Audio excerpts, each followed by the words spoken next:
The muddy water reflected slowly moving shadows. A silverback gorilla stood there in the middle of the swamp, clutching something delicate to its chest. Around it, scaly figures glided across the murky surface. What it protected was unimaginable. A tiny golden cub trembling with fear. In that moment, the line between predator and protector blurred.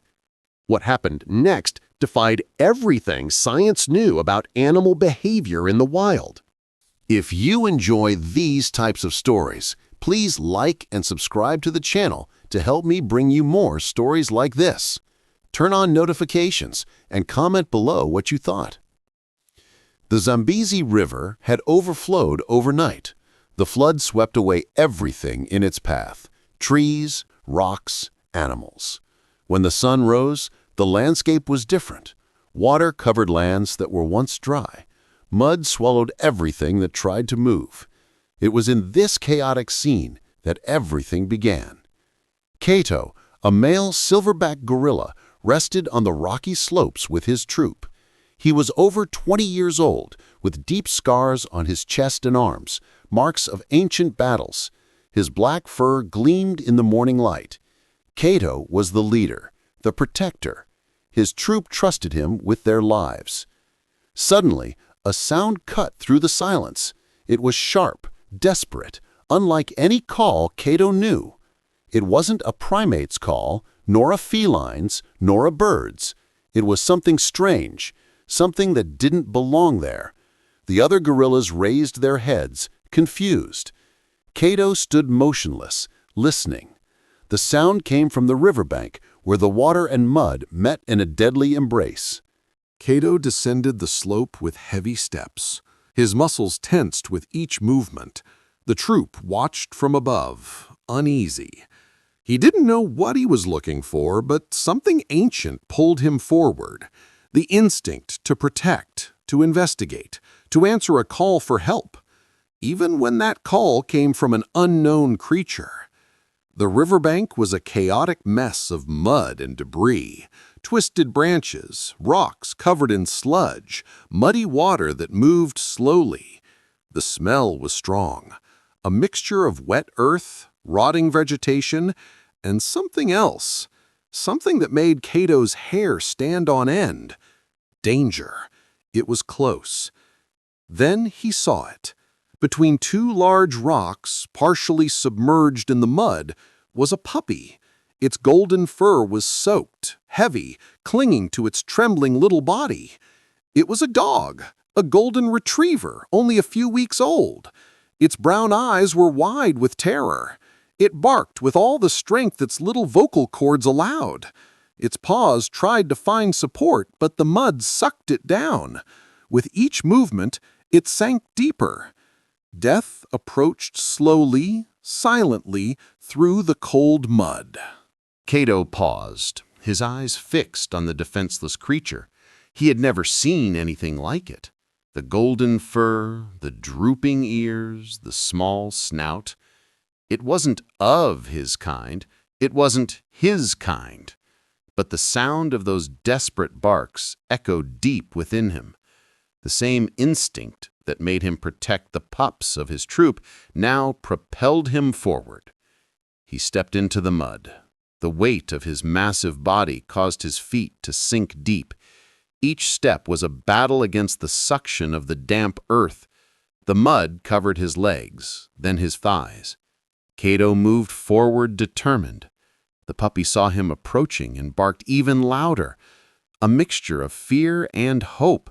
It didn't know if that black giant was friend or foe. Cato extended his long, powerful arm. With a gentleness surprising for an animal of his strength, he enveloped the pup in his enormous hands. The little dog trembled but didn't bite, didn't fight. Something in its instinct recognized protection. Cato lifted the pup from the mud, pressing it against his broad chest. Water dripped from its golden fur as the pup's tiny heart beat frantically against the gorilla's ribs. In that moment, Cato became more than a troop leader. He became a guardian. But salvation was far from complete. The surrounding water began to move. Small ripples appeared on the muddy surface. Plop, plop, plop. Bubbles burst here and there. Then the eyes appeared. Yellow, cold, calculating. One pair first, then another, then 5 more. The dark water revealed their immense forms.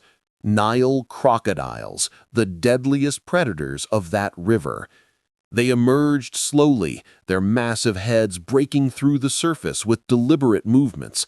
Their scales reflected the sunlight like ancient armor. They measured between 4 and 5 meters in length, each weighing hundreds of kilograms. Their powerful jaws could crush bones with a single bite, and now all eyes were on Cato and the small cub he was protecting. The reptiles began to position themselves. They formed a circle around the gorilla, gliding through the mud with military precision. Their tails moved from side to side, creating ripples in the dirty water. The air grew thick, heavy with tension. Cato could smell rotting flesh in their breaths. He stood motionless, holding the cub tightly against his chest. His eyes swept across the circle of death that surrounded him. There was no escape route. He was trapped, and the hunger of those ancient monsters was relentless. From atop the hillside, Forest Ranger Maya observed everything through her binoculars. Her hands trembled as she adjusted the focus. She was there to document the wildlife after the flood, but she never expected to witness something like this. With nervous fingers, she turned on her camera and began recording. What she saw defied all logic in animal behavior. Maya whispered to herself, her voice choked with emotion. "He won't make it. There are too many of them. He needs to drop the cub and run."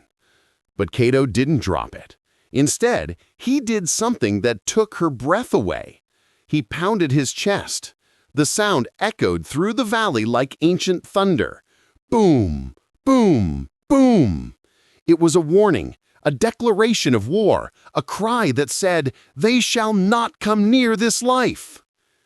The nearest crocodile interpreted the sound as a challenge. Its short legs propelled its enormous body forward. Its jaw snapped open, revealing rows of sharp teeth and a throat as dark as an abyss. Cato reacted instinctively.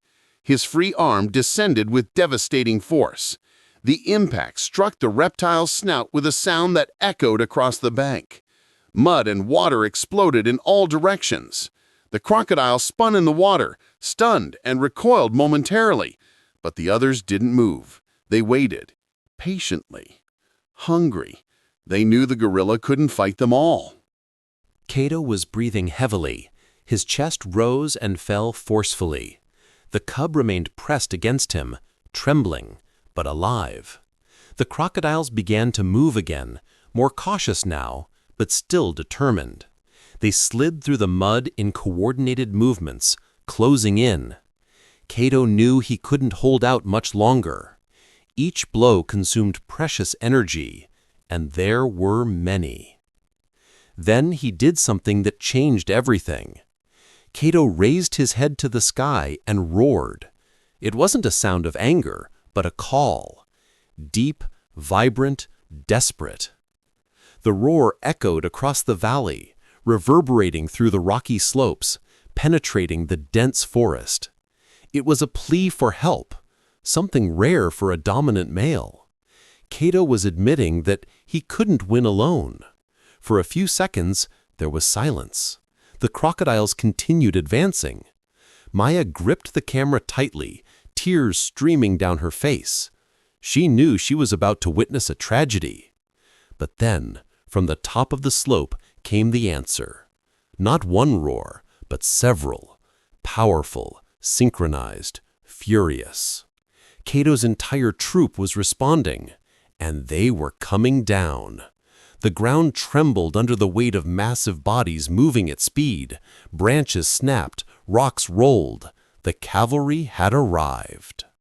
The gorillas emerged from the vegetation like an unstoppable force. There were 7 in total, Adult males, robust females, and even determined juveniles. Their black fur gleamed in the sun as they descended the slope in formation.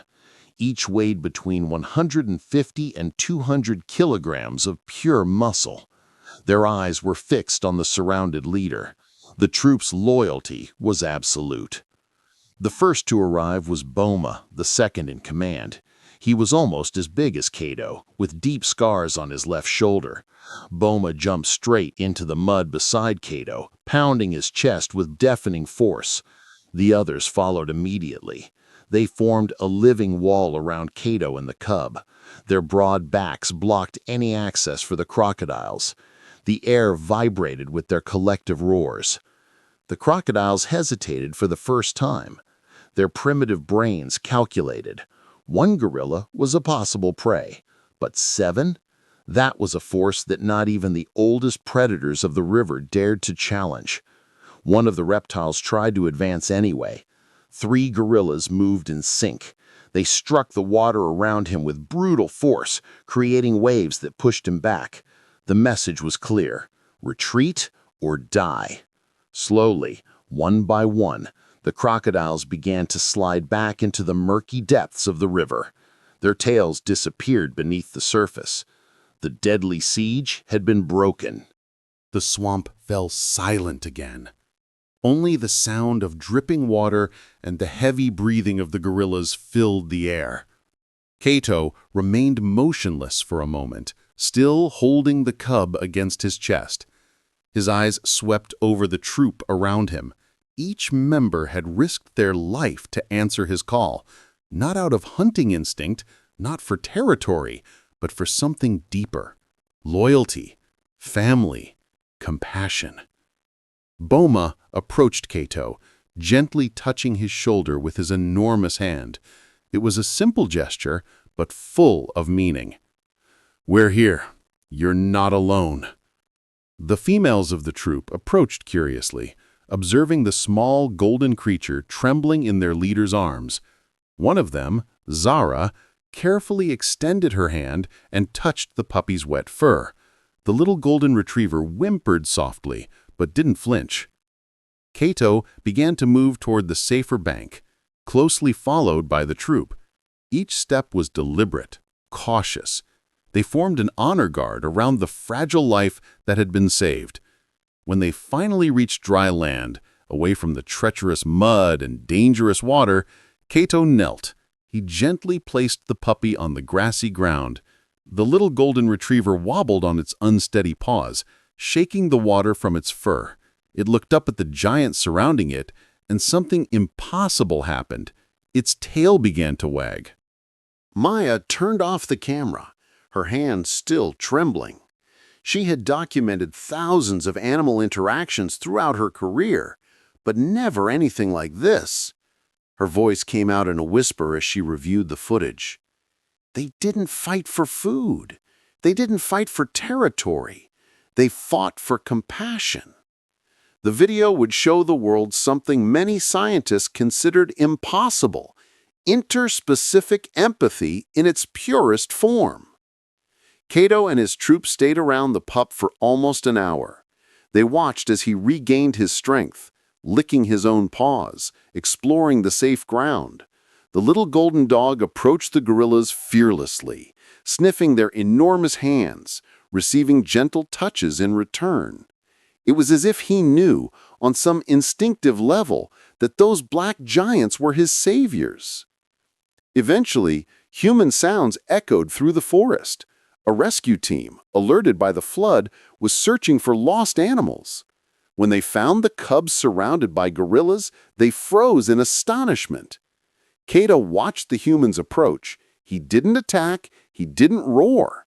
Instead, he stepped back, allowing them to take the small golden creature. His mission was complete. As the troop climbed back up the slopes, Maya noticed something etched in the mud. Deep footprints, side by side, gorilla and dog. Marks of a moment where true strength was revealed not in violence, but in the courage to protect a life that wasn't their own.